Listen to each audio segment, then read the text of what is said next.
Okay, expressing yourself can be hard sometimes because it can be taken out of context very easily because everyone's perspective is different.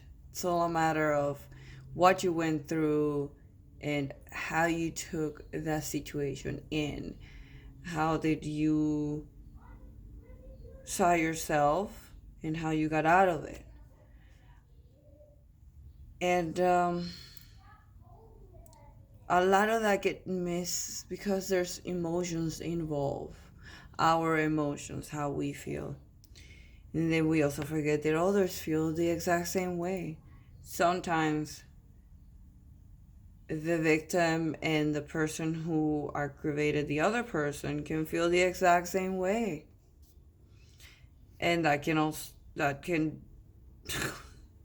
misconstrue a lot of things because sometimes the hurting and the being hurt comes from the same place or the same thing. Um,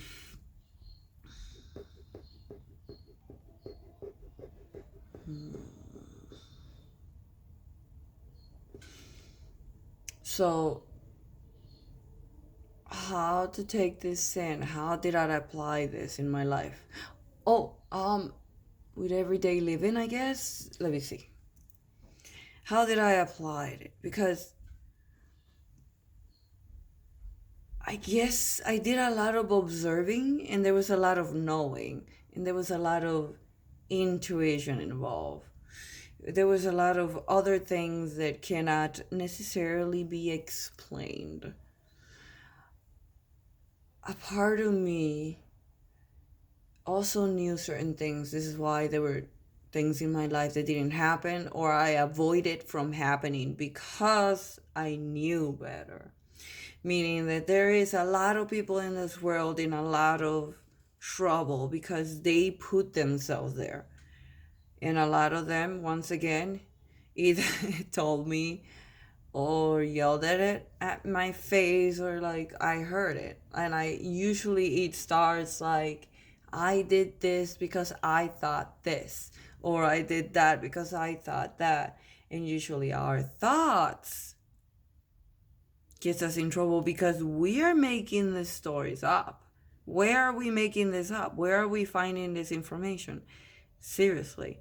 Sometimes there are people who make up some weird stories in their head to the point that they believe it so much that they react to these things and then they believe that whatever they made up in their head is the reality that is happening, and so they react in a very off, you're not in the same book as me kind of situation. You're even looking at them like, whoa dude, where are you?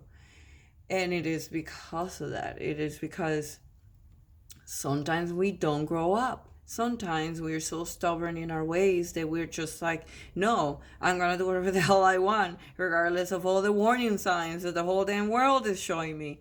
And because you wanna have your way, and sometimes, guess what? You did get your way, it's just for every reaction, there's an opposite or equal reaction.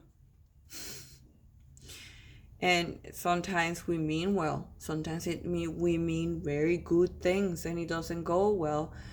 But again, it all depends on the other side, how they react. Sometimes you mean something well, something very nice, something very simple, and they might take it overboard and get all dramatic and feel offended because that's who they are. And that's what it is. It is what it is. So it's like all these factors is how do you react? How do they, you can't help how others react, but you can at least help yourself, you. And as long as you have power, knowing that you yourself have power to do something or say something or at least mention what you saw, it's enough power to then redirect whatever it is that's happening around you, chaotic, or even something very simple as your child having a tantrum. about a toy or something. And sometimes bringing certain things up, it's obvious, can help, because our emotions can make us, we can become so emotional that our brain cannot function all that information. It just goes information, boom, that's it, and then emotions, boom, that's it, and that gets in the way of our better judgment.